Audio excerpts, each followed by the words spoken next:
बाजार अगले हफ्ते में आप सभी का स्वागत है। मैं हूं स्वाति रायना। इस शो में हम आपको बताएंगे बाजार में आज का पूरा एक्शन, साथ ही अब अगले हफ्ते खास तौर पर सोमवार को आपको क्या खास तैयारी करनी है। हमारे साथ शो में शामिल होंगे जी बिजनेस के मैनेजिंग एडिटर अनिल सिंह भी। इनसे समझेंगे सोमवार के बाजार के लिए खास तैयारी। और साथ ही आज हमारे साथ है ट्रेड स्विफ्ट ब्रोकिंग के डायरेक्टर संदीप जैन। संदीप जी का स्वागत करते हैं शो में, और पूरी रिसर्च टीम जिससे जानेंगे अलग अलग सेक्टर से जुड़ी उनकी एक्सक्लूसिव खबर। लेकिन सबसे पहले आज के बाजार पर एक नजर डाल लेते हैं। तो लगातार 3 दिन रिकॉर्ड बनाने के बाद हफ्ते के आखिरी दिन शेयर बाजार सीमित दायरे में कारोबार के बाद हल्की गिरावट पर बंद हुए। निफ्टी करीब 50 अंक गिरकर 16,250 के नीचे बंद हुआ, तो निफ्टी बैंक 35,800 के ऊपर सपाट बंद हुआ। सेंसेक्स में 215 अंकों की गिरावट रही और ये 54,275 के पास बंद हुआ।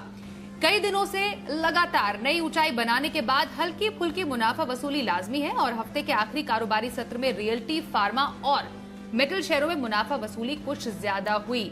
मिड कैप और स्मॉल कैप शेयरों पर भी कुछ दबाव आज हमें दिखा।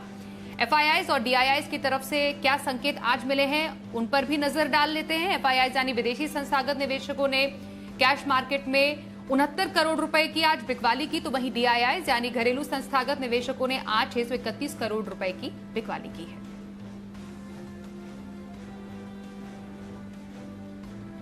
और आइए अब एडिटर स्टेक में अनिल जी से समझते हैं बाजार में आई इस हल्की फुल्की मुनाफा वसूली से निवेशक और ट्रेडर संकेत क्या ले सकते हैं। हफ्ते के आखिरी दिन भारतीय बाजारों में मिला जुला कारोबार रहा। दुनिया भर के बाजारों से संकेत अच्छे थे, लेकिन भारतीय बाजारों ने मजबूत शुरुआत करने के बाद बेहद सीमित दायरे में कारोबार किया। वैसे तो मजबूती का माहौल था ही, लेकिन रिलायंस के लिए एक थोड़ी सी खराब खबर आने की वजह से रिलायंस के शेयर पर जो दबाव बना वो निफ्टी पर नजर आता दिखा।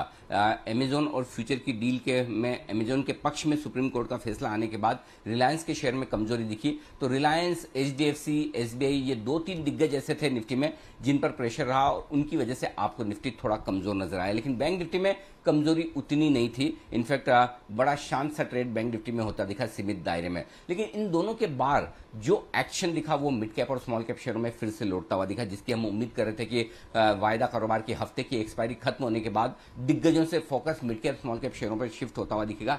एग्जैक्टली वैसा होता दिखा, और उसमें और जोश डालने का काम किया। उन 489 शेयरों में लगभग 500 शेयर ऐसे हैं जिनके आज से सर्किट फिल्टर बदले गए हैं एक्सचेंजेस की तरफ से, और सर्किट फिल्टर बदलने की खबर से इन शेयरों में जोश और तेजी आती हुई नजर आई। इसमें से कई शेयर ऐसे हैं जो 10 से 15%, 20% तक भागते हुए नजर आए। तो ओवरऑल अगर आप देखेंगे तो एक अच्छा ट्रेडिंग सेशन, जहां पर रिजल्ट्स के लिहाज से एक बड़ा दिन था। निफ्टी और वायदा कारोबार की मिलाकर 20 कंपनियों के रिजल्ट्स आज आने थे, उनमें से कई रिजल्ट्स आए भी, और रिजल्ट्स के लिहाज से स्टॉक स्पेसिफिक एक्शन भी देखने को मिला। ग्लोबल मार्केट्स भी शांत थे। एफआईआईज की तरफ से हल्की सी बिकवाली के आंकड़े कल आए थे, लेकिन घरेलू फंड्स ने खरीदारी की। इस बीच में सरकार ने जो संसद में विधेयक पेश किया जिसमें कि पिछले समय से टैक्स प्रोविजंस लागू नहीं किए जाएंगे, इसने भी थोड़ा सेंटीमेंट सुधारने का काम किया। तो इन सारे ट्रिगर्स के बीच में बाजार ने हफ्ते के आखिरी दिन हल्की सी क्लोजिंग नेगेटिव साइड पर दी, वो भी तब जबकि लगातार 3 दिन बाजारों ने बनाए नए रिकॉर्ड और लाइफ टाइम हाई। तो ऐतिहासिक हफ्ता रहा। क्लोजिंग सुस्त रही, लेकिन इस क्लोजिंग के बाद भी भरोसा पूरा इस बात का है कि अगले हफ्ते बाजार में भरपूर एक्शन रहेगा, और बाजार थोड़ा वक्त बिताने के बाद, थोड़ा कंसोलिडेट करने के बाद तेजी की रफ्तार को रखेंगे बरकरार। संदीप जी, येट अगेन एक शानदार हफ्ता बाजार के लिए, और जैसा अनिल जी को भी हम सुन रहे थे कि शानदार हफ्ता तो गया, थोड़ी बहुत नेगेटिव क्लोजिंग हफ्ते के आखिरी दिन जरूर हुई, लेकिन अगले हफ्ते भरपूर एक्शन देखा जा सकता है। फिलहाल स्ट्रैटेजी ऐसे बाजार में क्या रहनी चाहिए, ये आपसे जानना चाहेंगे। सोमवार के लिए अब खास तैयारी करनी है तो इंट्राडे पिक कौन सी बताएंगे, और हफ्ते भर का नजरिया कहाँ? बिल्कुल, अनिल जी ने बहुत सही कहा कि मिड कैप और स्मॉल कैप में जो एक पार्टी चल रही थी या जो तेजी थी वो लौट आई आज पोस्ट सेटलमेंट, और थर्सडे को कटान होते उसके बाद, और फिर रिलायंस आज एक स्पॉइल स्पोर्ट की तरह काम किया क्योंकि फ्यूचर डील को लेकर जो न्यूज आई उसको लेकर। बट सर्किट फिल्टर्स ने जो चेंजेस थे उसकी वजह से बहुत बढ़िया माहौल बना, और रेट्रो टैक्स ने भी सेंटिमेंट्स को बहुत अच्छा किया, और आने वाले हफ्ता भी काफी एक्शन भरा ही रहेगा। और ये तो हिस्टोरिक वीक था ही जहाँ पे जबरदस्त तेजी बनी, और जो आप शुरुआत में कह रहे थे कि छोटी मोटी जो भी करेक्शन आती है तो कोई बड़ी बात नहीं है ऐसे एक अच्छे माहौल के बाद। सो आई फील कि लार्ज कैप्स में जो माहौल बना हुआ है वहां पे बिल्कुल तेजी बनी रहनी चाहिए, जैसे कि पिछले पूरे हफ्ते में देखते हैं कि जबरदस्त लार्ज कैप्स में माहौल बना हुआ था। तो मैं जो इंट्राडे एफएनओ पिक के तौर पे जो स्टॉक लाया हूं वो है टीसीएस, जो कि बहुत ही स्ट्रांग लग रहा है चार्ट्स पे। फंडामेंटली तो कोई दिक्कत ही नहीं है और लॉन्ग टर्म निवेशक तो हमेशा निवेशित रहते ही हैं, बट चार्ट्स पे भी जिस तरीके से है 3309 पे बंद हुआ, 3350 का टारगेट लगाए और 3270 का स्टॉप लॉस लगाए। तो ये तो गया इंट्राडे एफएनओ। फिर intraday FNO cash market pick के तौर पे ग्यूफिक बायोसाइंसेस, जो कि मैंने जैन साहब के जेम्स में भी दी और एक फैंटास्टिक स्टॉक है, जबरदस्त परफॉर्म किया उसके बाद भी, और 187 के लगभग क्लोजिंग प्राइस थी। 197 से 199 की टारगेट लगाए और 182 का स्टॉप लॉस। और जो पोजिशनल पिक के तौर पे है वो GIPCL है, जो कि मैंने भी दिया, अनिल जी ने भी काफी बार रेकमेंड किया हुआ है और बहुत ही अच्छा करेक्टेड कंसोलिडेटेड स्टॉक है। GIPCL पावर सेक्टर की एक कंपनी है जिसका पूरा नाम गुजरात इंडस्ट्रियल पावर है। तो 95 के लगभग क्लोजिंग प्राइस थी, 120 का टारगेट लगाए और 90 का स्टॉप लॉस। तो पोजिशनल पिक के तौर पे GIPCL। तो संदीप जी की 2 intraday pick, intraday FNO, TCS में खरीदारी की सलाह और Gufic biosciences intraday cash pick के तौर पर उन्होंने सजेस्ट किया और हफ्ते भर का नजरिया GIPCL में रखने की सलाह। जारी रहेगी आज की बातचीत संदीप जी से, लेकिन कुछ खास खबरें जिन पर नजर डालना भी जरूरी है और कुछ आने वाले नतीजों में जून तिमाही में श्री सीमेंट का प्रदर्शन कैसा रह सकता है, नतीजों से क्या उम्मीदें हैं, समझते हैं। मानसी हमारी से होगी, हमारे साथ है। मानसी, जरा बताएं श्री सीमेंट के नतीजे कैसे रह सकते हैं? जी बिल्कुल, देखिए सालाना आधार पर श्री सीमेंट के नतीजे अच्छे आने के अनुमान हम लगाकर चल रहे हैं। दरअसल वॉल्यूम्स में 42% की बढ़त का अनुमान सालाना तौर पर लगाया जा रहा है। रियलाइजेशंस में बढ़ते हुए दिखेंगे और ये 6.3% की बढ़त दिखा सकते हैं। अब रियलाइजेशंस जो सुधर रहे हैं इसका सीधा इम्पैक्ट है जो कि कामकाजी मुनाफे पर पड़ता हुआ दिखेगा। अनुमान ये है कि करीब 42% की बढ़त कंपनी के कामकाजी मुनाफे में देखने को मिल सकती है। 701 करोड़ से कंपनी का कामकाजी मुनाफा 997 करोड़ तक जाता हुआ दिख सकता है। इसी के साथ वॉल्यूम ग्रोथ के चलते आय में भी बढ़त का अनुमान है। करीब 43% की बढ़त आय के फ्रंट पर भी सालाना आधार पर दिखेगी। 2326 करोड़ की जो आय है 3335 करोड़ तक जाती हुई दिख सकती है। वहीं खर्चों में लगातार बढ़त है, तो क्लियरली अनुमान यह भी लगाया जा रहा है कि इस बारी भी खर्चों में 2.3% की बढ़त देखने को मिलेगी। लेकिन इन सब के बावजूद मार्जिन जो है इस पर एक बार नजर रखें। यहाँ पर 30% पर फ्लैट मार्जिन आने का अनुमान है, लेकिन बिक्री, कामकाजी मुनाफा और मुनाफे के फ्रंट पर नतीजे अच्छे रहेंगे। मुनाफा करीब 58% की बढ़त दिखा सकता है। 371 करोड़ से 585 करोड़ के मुनाफे के आंकड़े के आने का अनुमान यहां पर लगाया जा रहा है। तो श्री सीमेंट से अच्छे नतीजों की उम्मीद। संदीप जी, श्री सीमेंट से अच्छे नतीजों की उम्मीद लगाई जा रही है। फिलहाल स्ट्रैटेजी क्या रखी जा सकती है? इंतजार करें नतीजों का? बिल्कुल, देखिए सीमेंट सेक्टर पे वैसे मैं बहुत बुलिश हूँ और mid cap small cap cement stocks तो बहुत रेकमेंड करते आ रहे और अल्ट्राटेक, SCC, अंबुजा सभी बहुत जबरदस्त परफॉर्म करे और मुझे ऐसा लगता है कि आने वाले दिन भी सीमेंट सेक्टर के नाम ही है। जिस तरीके से इंफ्रा पुश है सरकार का, या जिस तरीके से कंस्ट्रक्शन की एक्टिविटीज और जिस तरीके से होम लोन की रेट्स या रजिस्ट्रेशन बॉम्बे में देखने को मिल रही है, तो उसका एक बहुत positive impact building material companies पे पड़ती है। तो बिल्डिंग मटेरियल्स में Shree cement is one of the leading company cement sector की, और वैल्यूएशंस वैसे महंगे साइड में ही रहते हैं। इस कंपनी को जबरदस्त वैल्यूएशंस मिलते हैं, तो जहां पे भी डिक्लाइंस आए लेने की कोशिश करें और बाकी रिजल्ट देखेंगे उसके बाद फिर से एनालिसिस करें। ओके, चलिए अब आगे बढ़ते हैं और आज की बड़ी खबर का अब रुख कर लेते हैं। रिलायंस और फ्यूचर ग्रुप की डील से जुड़ी हुई बड़ी खबर, जिसे सुप्रीम कोर्ट से बड़ा झटका लगा है। कोर्ट ने दरअसल अमेजॉन के पक्ष में यह फैसला सुनाते हुए रिलायंस और फ्यूचर ग्रुप की करीब 24,000 करोड़ की डील पर रोक लगा दी है। ज्यादा जानकारी के लिए अब पूरी खबर समझते हैं। दानिश आनंद हमारे साथ है जो पूरी खबर को लगातार ट्रैक करते आ रहे हैं। दानिश, जरा बताएं सुप्रीम कोर्ट ने आज इस डील को लेकर क्या अहम फैसला दिया और अब आगे विकल्प क्या बचा है?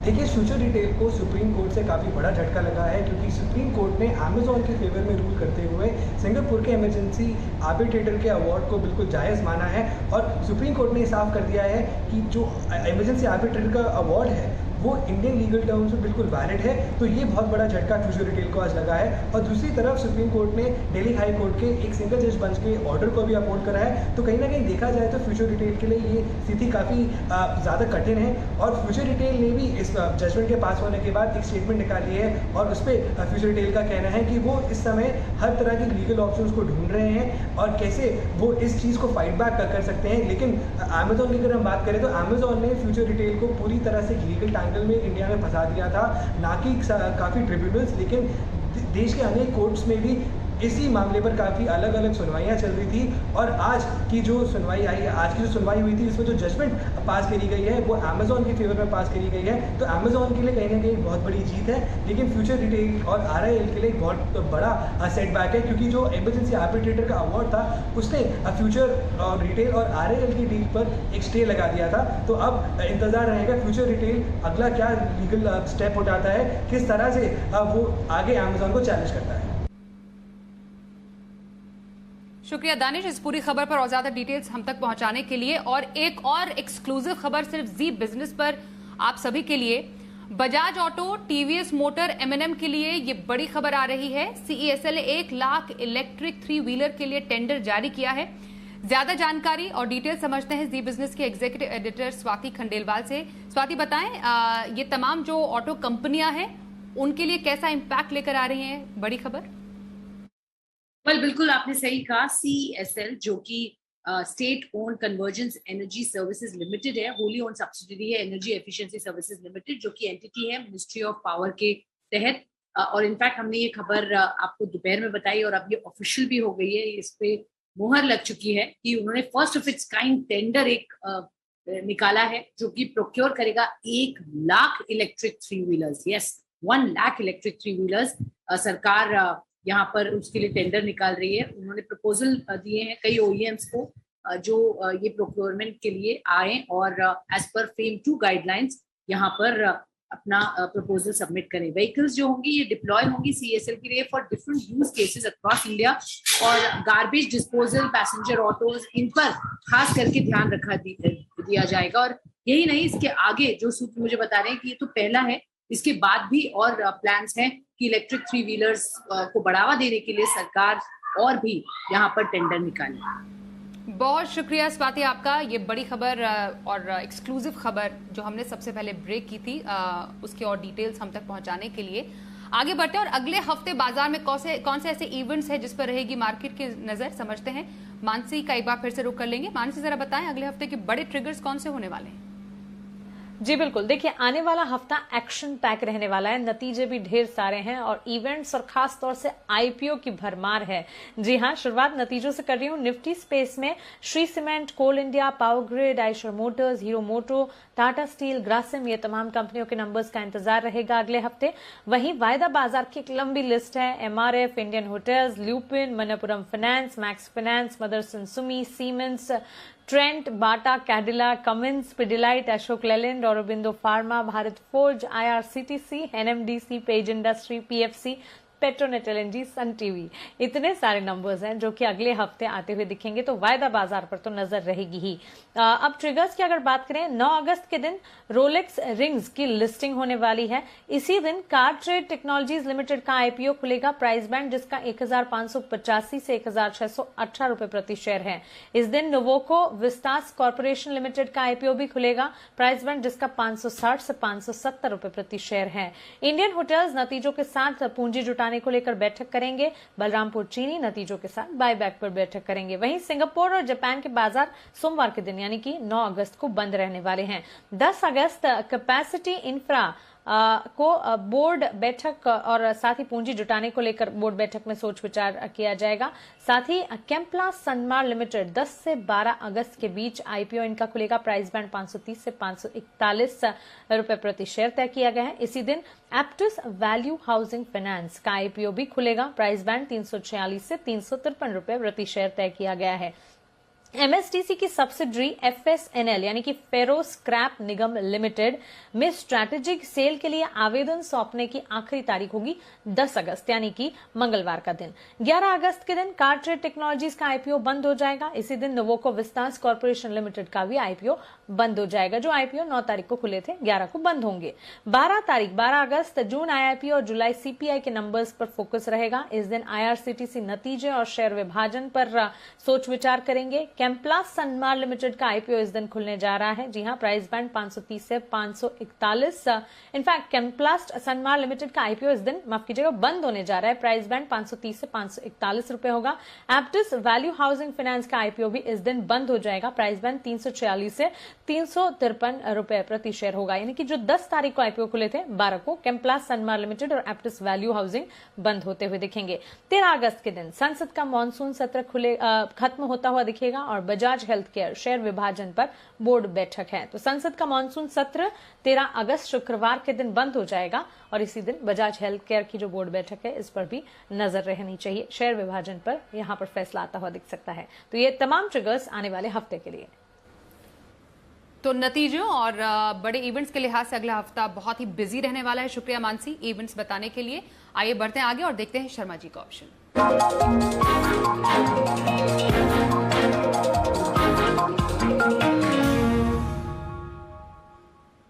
एचडीएफसी सिक्योरिटीज के बीके शर्मा है हमारे साथ। शर्मा साहब, बहुत स्वागत है आपका शो में। सोमवार के लिए ऑप्शन की स्ट्रैटेजी कहां रखें? स्वाति जी, पहले आपको और आपके सभी दर्शकों का नमस्ते।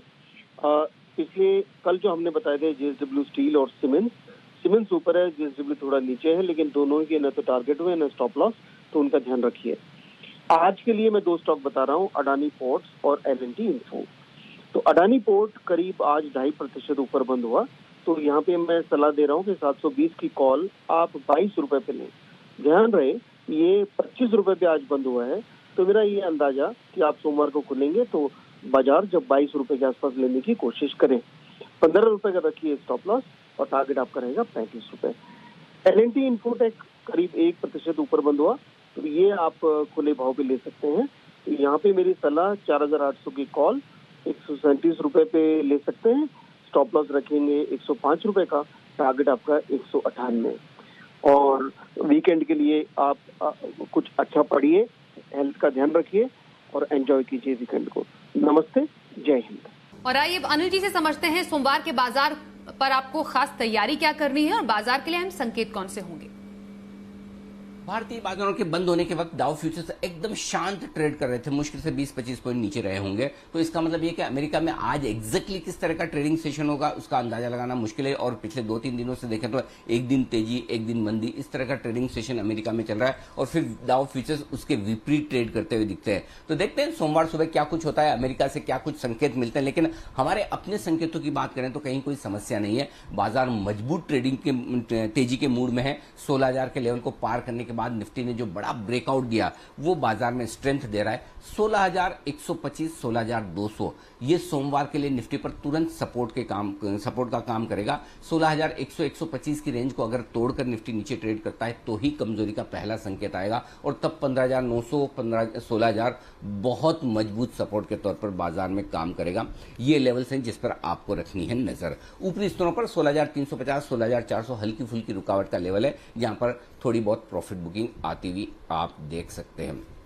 बैंक निफ्टी का जहां तक सवाल है 35,500 के आसपास सपोर्ट है। 36,000, 36,200 हल्की फुल्की रुकावट की रेंज, इसके पार निकलने के बाद बैंक निफ्टी में तेजी और मजबूत बनती दिखेगी। लेकिन अगले हफ्ते के लिए फिर से हम आपको वही कहेंगे, मिड कैप और स्मॉल कैप शेयरों में पिछले 2-3 दिनों की सुस्ती, कमजोरी और शांत रहने के बाद एक्शन भरपूर अगले हफ्ते बढ़ने वाला है और वहां पर आपके लिए पूरे मौके बनेंगे तेजी करने के और वहीं पर ट्रेडर्स को फोकस करना चाहिए। तो ओवरऑल एक और बड़ा और एक्शन पैक हफ्ता रहेगा अगले हफ्ते और उसके लिए आप तैयार हो जाइए हमारे साथ। तो सोमवार के बाजार पर तैयारी कैसी रहे ये जान लिया। आइए अब सोमवार के लिए ऑप्शन स्ट्रैटेजी समझते हैं हम। हमारे साथ कोटक सिक्योरिटीज के श्रीकांत चौहान है। श्रीकांत जी, बहुत स्वागत है आपका शो में। बताइए अब सोमवार के लिए ऑप्शन स्ट्रैटेजी कहां रखने की सलाह देंगे? बिल्कुल, तो देखिए वैसे मार्केट में जैसे भी अनिल जी ने बताया वैसे ही बिल्कुल चाह तो रहेगी और अगर कोई भी करेक्शन आए तो उसमें भी तेजी बनेगी। ऐसा समय लगता है कि जो स्टॉक करेक्ट हो चुके हैं या फिर जहाँ पे ऑलरेडी करेक्शन आ चुका है, वहाँ पे अगर आप फोकस करते हो तो मुझे लगता है कि अच्छे रिटर्न बन सकते हैं। और इसी वजह से जो स्ट्रैटेजी बनाई है वो हमने ऐसे बनाई कि जो ऑटो स्टॉक है वहाँ पे हमने कई दिनों से, कई महीनों से अच्छा कंसोलिडेशन देखा था और उसके बाद एक रिकवरी हमें देखने मिल रही है। अगर इसी बेसिस पे देखें तो बजाज ऑटो के जो कॉल ऑप्शन है, स्ट्राइक प्राइस 3,950 के अगर आप लेते हो तो वहाँ पे 55 रुपए के करीब वो कॉल ऑप्शन अवेलेबल है और उसमें आप स्टॉप लॉस रखिए 30 रुपए के करीब का और टारगेट्स रखिए 105 के। हमें लगता है कि ऑटो सेक्टर अगले हफ्ते चल सकता है। साथ ही साथ हमें लगता है कि जो स्टेट बैंक ऑफ इंडिया है वो काफी अच्छा करेक्ट हो चुका है। रिजल्ट के पहले 460, 470 के करीब था, अभी 435 के करीब आ चुका है। 420 का जो कॉल ऑप्शन है वो 28 रुपए के करीब मिल रहा है और यहाँ पे हम 20 रुपए का स्टॉप लॉस रख सकते हैं, यानी कि तकरीबन 8 रुपए का, और यहाँ पे टारगेट्स रहेंगे 55 रुपए के। तो स्टेट बैंक और बजाज ऑटो इन दोनों में आप खरीदारी कर सकते हैं। बहुत शुक्रिया श्रीकांत जी, सोमवार के लिए ऑप्शन स्ट्रैटेजी आपने बताई। अब संदीप जी आपके पास आ रहे हैं और वक्त हो गया है लॉन्ग टर्म स्ट्रैटेजी का।